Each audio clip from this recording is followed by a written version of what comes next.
दोस्तों, किसी के भी मन की बातें जानने के लिए 3 तरीके होते हैं, लेकिन इन तीनों तरीकों को समझना अति आवश्यक है। यदि आप इन तीनों तरीकों को समझ लेते हैं, तो आप किसी के भी मन की बातें बड़ी ही आसानी से जान सकते हैं, समझ सकते हैं।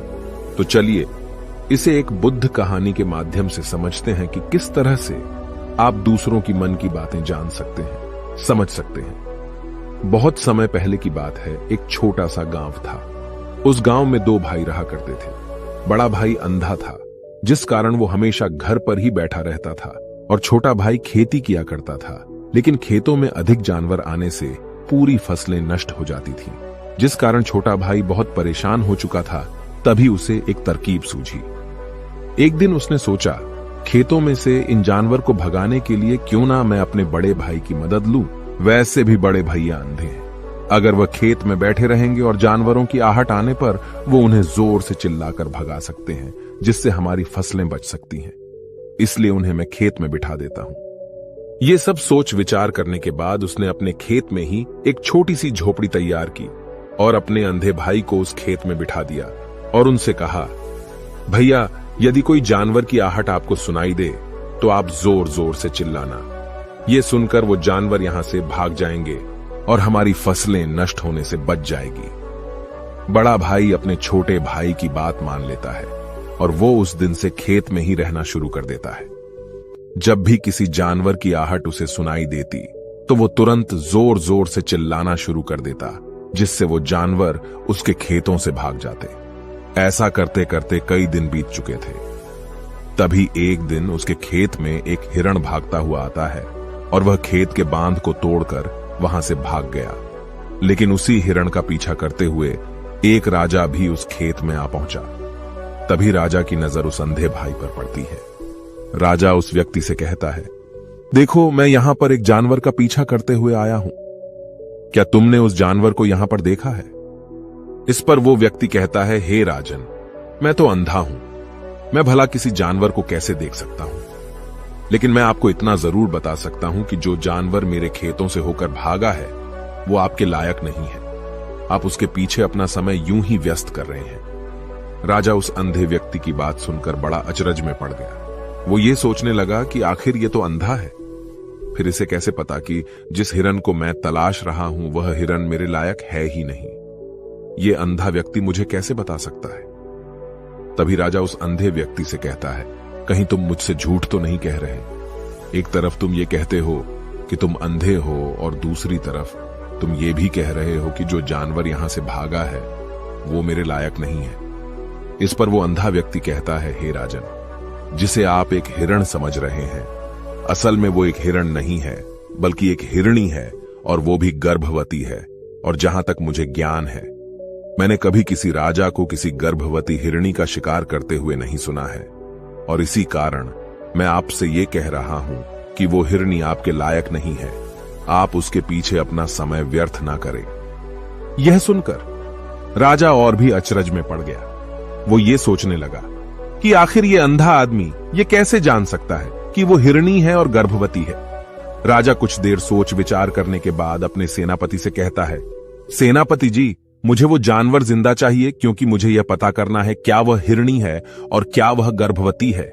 क्योंकि यह अंधा आदमी बहुत विश्वास के साथ कह रहा है और मुझे इस बात की पुष्टि करनी है। यदि वह हिरणी हुई और गर्भवती हुई तो वह हमारे शिकार के लायक नहीं है, क्योंकि हम तो एक हिरण का पीछा कर रहे थे। इसलिए जाओ और पता करो कि क्या वो हिरणी है। सेनापति राजा से आज्ञा लेकर आगे की ओर बढ़ चलता है और कुछ देर बाद जब वह वापस लौट कर आता है तो वह राजा को कहता है, हे राजन, इस अंधे आदमी ने जो भी बातें कही हैं वो बिल्कुल सही हैं। वो एक हिरणी ही है और वह गर्भवती भी है। यह सुनकर राजा आश्चर्यचकित रह गया। उसे समझ नहीं आ रहा था कि आखिर अंधा आदमी कैसे पता कर सकता है कि वह जानवर एक हिरणी है, और तो और वह गर्भवती है।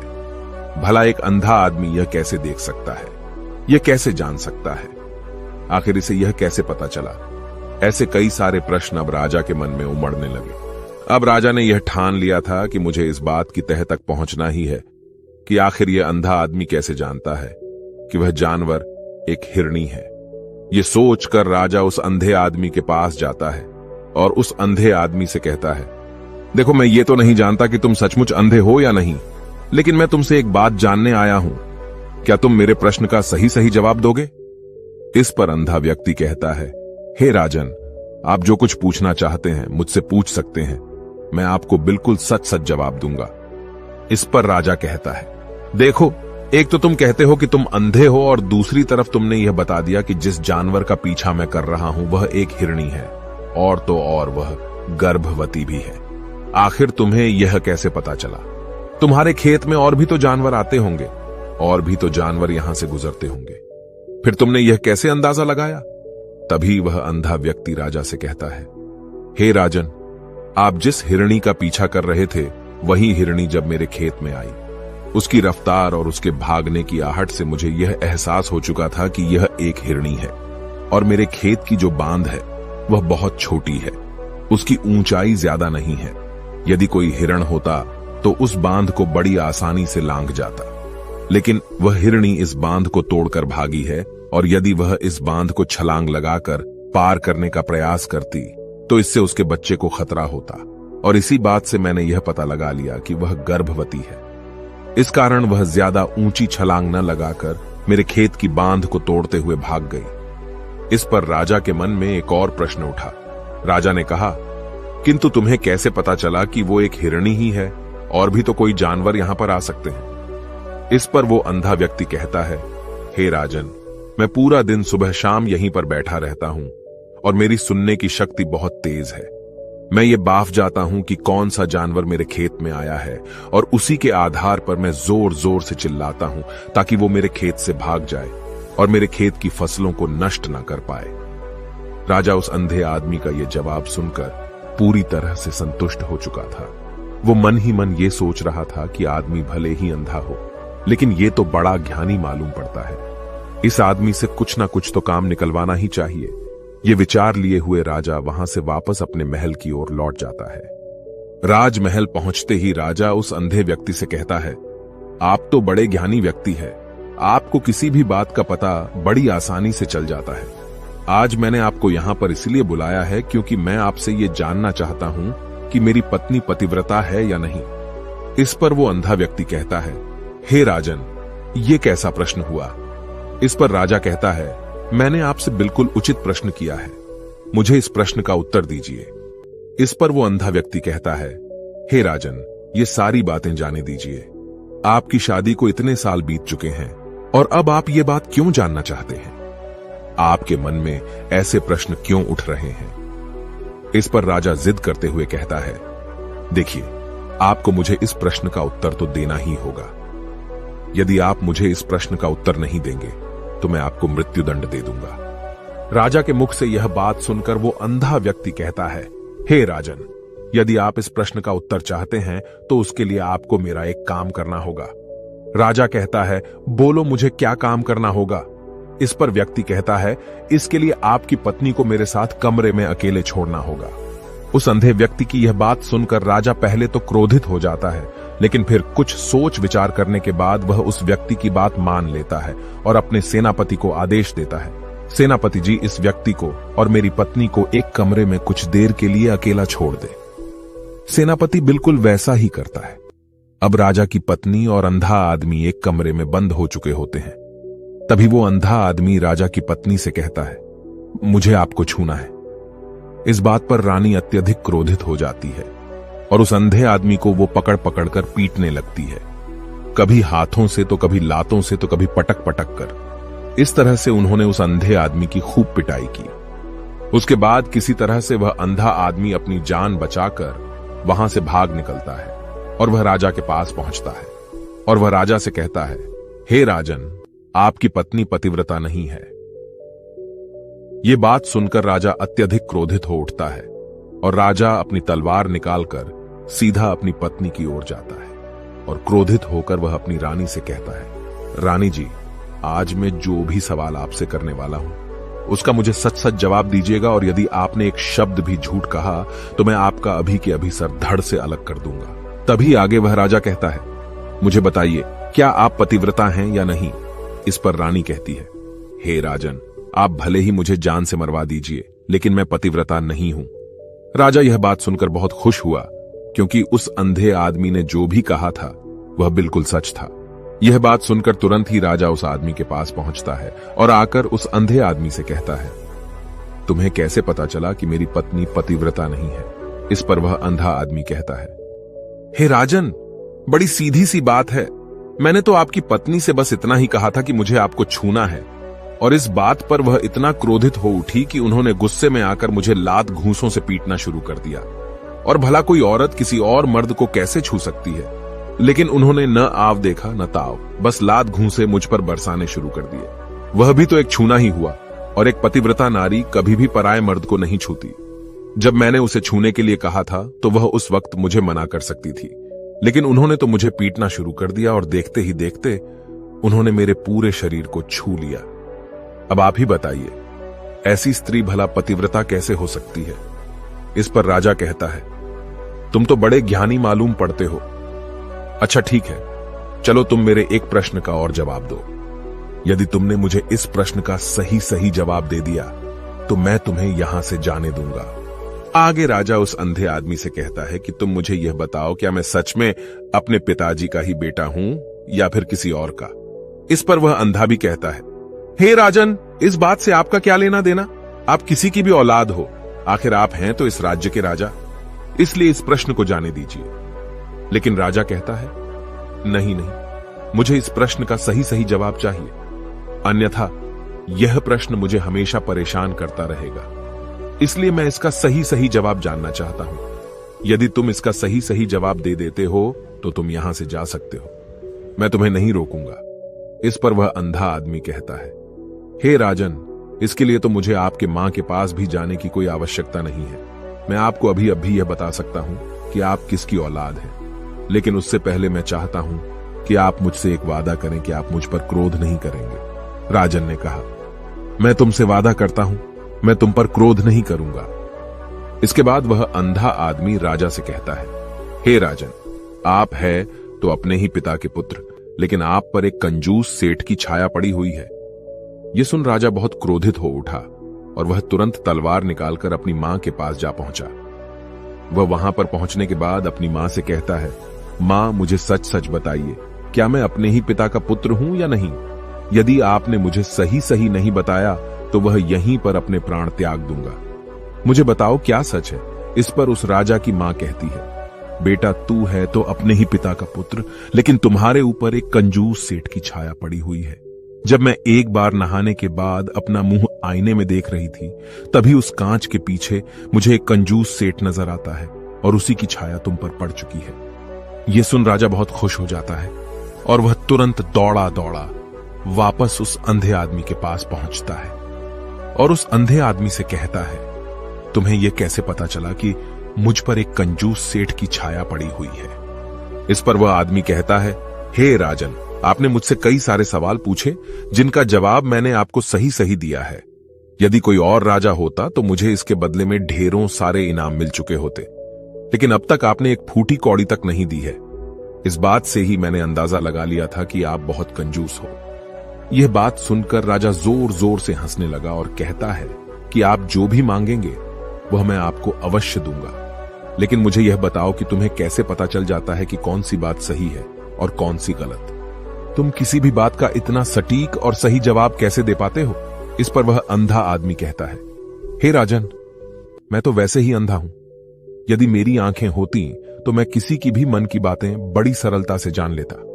मन की एक भाषा होती है और यह भाषा मनुष्य के शरीर के व्यवहार के रूप में देखी जा सकती है।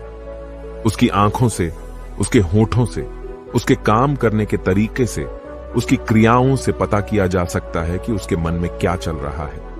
उसके आधार पर हम किसी के भी मन की बातें जान सकते हैं। लेकिन मैं तो अंधा हूं, मैं देख नहीं सकता, इसलिए मैं क्रियाओं से देखता हूं। यदि मुझे कोई बात जाननी हो तो अगले आदमी को कुछ काम देना पड़ता है, जिस पर वह व्यक्ति किस प्रकार काम करता है, किस तरीके से इस काम को करता है, उसके आधार पर ही मैं यह पता कर पाता हूं कि उसके मन में क्या चल रहा है। तभी वह राजा कहता है, तो क्या इसका अर्थ यह हुआ कि मैं भी किसी के मन की बातें जान सकता हूं? इस पर वह अंधा आदमी कहता है, हे राजन, अवश्य आप भी किसी भी व्यक्ति के मन की बात जान सकते हैं।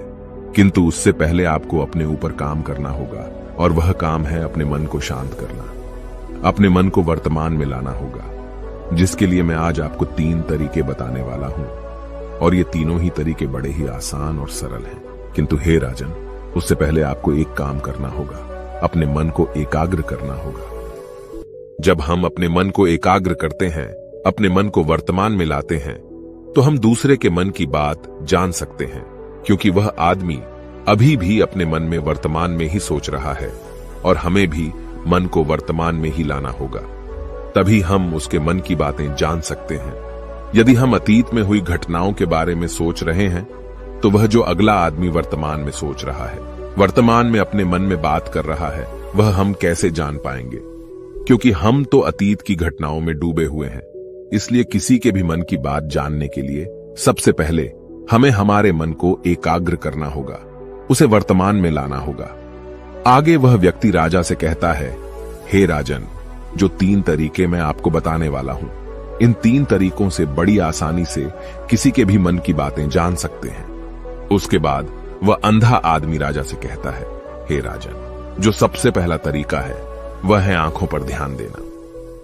किसी व्यक्ति से बात करते वक्त उसकी आंखों में देखना, उसकी आंखों पर ध्यान देना जो सबसे ज्यादा जरूरी है, क्योंकि आंखें बोलती नहीं पर बहुत कुछ कह जाती हैं। यदि हम किसी व्यक्ति की आंखों के इशारों को समझना सीख जाएं, हम यह जान पाएंगे कि व्यक्ति के दिमाग में क्या चल रहा है, वह क्या सोच रहा है और अभी वह क्या करने वाला है। मेरे पास आंखें नहीं हैं, लेकिन मैंने अपने गुरु से यह विद्या सीखी है, क्योंकि बहुत सालों पहले मेरे पास आंखें थीं और मैं उस वक्त लोगों के मन की बातें केवल उनकी आंखों से ही जान लेता था। इसलिए यदि आप भी दूसरों की मन की बातें जानना चाहते हैं, तो आपको भी उनकी आंखों पर गौर करना चाहिए, जैसे कि उनका आकार कैसा है, वह कब, कहां और किधर देख रहे हैं। यदि उसकी आंखें यहां वहां घूम रही हैं, जब आप उससे बातें कर रहे हैं, तो वहां वह इधर उधर मोड़ रहा है, कभी ऊपर तो कभी नीचे या कभी आसपास, या फिर उसकी आंखें खुश नजर आ रही हैं या फिर आंखें निराश नजर आ रही हैं, जैसे कि चोर होता है। उसकी आंखों में जब हम देखते हैं तो हमें यह पता चलता है कि अगले आदमी ने कोई गलती की है। ठीक उसी प्रकार जब हम किसी चालाक व्यक्ति की आंखों में देखते हैं, तो आपको पता चलेगा कि उसकी आंखों में एक भाषा होती है। एक बहुत ही सीधा और आसान तरीका होता है। यदि आपको यह पता लगाना है कि सामने वाला व्यक्ति आपसे झूठ कह रहा है या फिर सही, तो आपको उसकी आंखों पर ध्यान देना अति आवश्यक है। यदि आपसे बात करते वक्त वह व्यक्ति अपनी आंखें यहां वहां घुमा रहा है, ऊपर नीचे, इधर उधर, दाएं बाएं, हर जगह देख रहा है, तो इसका अर्थ यह हुआ कि वह उस बात से निकलने का कोई रास्ता ढूंढ रहा है, वो कोई झूठ बना रहा है। यदि सामने वाला व्यक्ति आपसे कुछ झूठ कहने का प्रयास कर रहा है, तो वह आपसे नजर नहीं मिलाएगा। वह यहां वहां देखेगा, ऊपर नीचे देखेगा, लेकिन वह आपकी आंखों में आंखें डालकर कभी नहीं देख पाएगा, क्योंकि उसे डर है कि यदि उसने आपकी आंखों में आंखें डालकर देखी तो उसका झूठ पकड़ा जाएगा और लोगों को सच्चाई का पता चल जाएगा। और इसी प्रकार कुछ और भी भाषाएं होती हैं।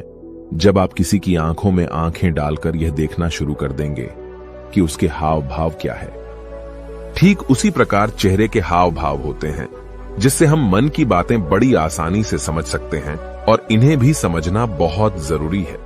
कभी कभी कोई व्यक्ति अपने चेहरे से जैसे आंख, होंठ और बहुत से कुछ अलग अलग व्यवहार करता है। यदि आप किसी व्यक्ति के चेहरे में गौर करेंगे, तो आप आसानी से समझ पाएंगे कि वह व्यक्ति निराश है, जब व्यक्ति बहुत उदास है, या फिर वह बहुत खुश है, या फिर उसे कोई बहुत बड़ा दुख है। वह अपने अंदर क्या महसूस कर रहा है, ये सारी बातें हम उसके चेहरे के हाव भाव से पता कर सकते हैं। फिर चाहे इंसान जुबान से कुछ बोले या ना बोले, लेकिन आप उसके चेहरे से सब कुछ पता कर सकते हैं। आगे व्यक्ति राजा से तीसरा तरीका बताते हुए कहता है, हे राजन, इसी प्रकार तीसरी भाषा भी है, अर्थात तीसरा तरीका भी है, और वह है हाथों के इशारे और शरीर का व्यवहार। मन की बात समझने के लिए हमें हाथ के इशारे और शरीर के व्यवहार को समझना बहुत आवश्यक है। कोई व्यक्ति जब बात करता है, तो आपने देखा होगा कि वो अपने हाथों को हिलाता रहता है, अपने हाथों से इशारा करता रहता है। बातों के साथ साथ अपना शरीर का जो व्यवहार है, अर्थात बॉडी लैंग्वेज उसका भी पूरा उपयोग करता है, जिससे हमें यह पता चल पाता है कि वह व्यक्ति हमारी बातों पर कितना ध्यान दे रहा है और उसके मन में क्या चल रहा है। शरीर के व्यवहार को देखने के लिए उसके हाथ मटकाने, शरीर मटकाने और चेहरे पर बार बार हाथ लाने, हाथों का एक दूसरे से मसलना, ऐसी बहुत सी क्रियाएं होती हैं, उस पर हमें ध्यान देना अति आवश्यक है। मन की बात को समझने के लिए हमें शरीर के व्यवहार को भी समझना पड़ता है। यदि हम इन 3 तरीकों को सही तरीके से ध्यान देकर इन 3 तरीकों को अच्छे से समझ लेते हैं, तो हम बहुत जल्दी किसी भी व्यक्ति के मन की बातें बड़ी सरलता और सहजता से जान सकते हैं। इसलिए यदि आपको किसी के मन की बातें जानी है, तो आपको उसकी आंखों पर, उसके चेहरे पर, उसके शरीर के हाव भाव को और उसके हाथों को ध्यानपूर्वक देखना और समझना होगा, जिससे आप यह समझ पाएंगे कि आखिरकार उसके मन में क्या चल रहा है और वह क्या सोच रहा है।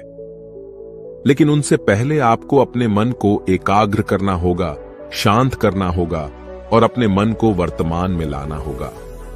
तभी आप उस व्यक्ति की इन सभी क्रियाओं पर ध्यान दे पाएंगे, उन्हें समझ पाएंगे। अन्यथा आप यदि अतीत की घटनाओं में व्यस्त हैं, भविष्य की योजनाओं में व्यस्त हैं, तो आप उस व्यक्ति के हाव भाव पर कभी ध्यान ही नहीं पाएंगे और न ही आप कभी यह समझ पाएंगे कि आखिर उस व्यक्ति के मन में क्या चल रहा है, वह क्या सोच रहा है। आपने देखा होगा कि ऐसे कई बड़े संत महात्मा हैं जो बड़ी ही शांति से आपको देखते हैं और आपको देखकर ही ये बता देते हैं कि आपके मन में क्या चल रहा है, आप उनसे क्या जानने आए हैं। और इसका सबसे बड़ा प्रमुख कारण यही है कि वह आपको पढ़ सकते हैं, आपको समझ सकते हैं, आपकी मन की बातें जान सकते हैं, क्योंकि उनका मन एकाग्र है, शांत है। और यही कारण है कि वह आपके मन की बातें बड़ी सरलता से समझ जाते हैं। यदि आपने अब तक पूरी कहानी को सुना है, तो मैं आपसे एक छोटा सा अनुरोध करना चाहता हूं। कृपया इस चैनल को सब्सक्राइब करें, ताकि मैं आपके लिए और भी ऐसी ही ज्ञान से भरपूर कहानियां लेकर आ सकूं। नमो बुद्धाय। मिलते हैं एक नई कहानी के साथ अगली वीडियो में।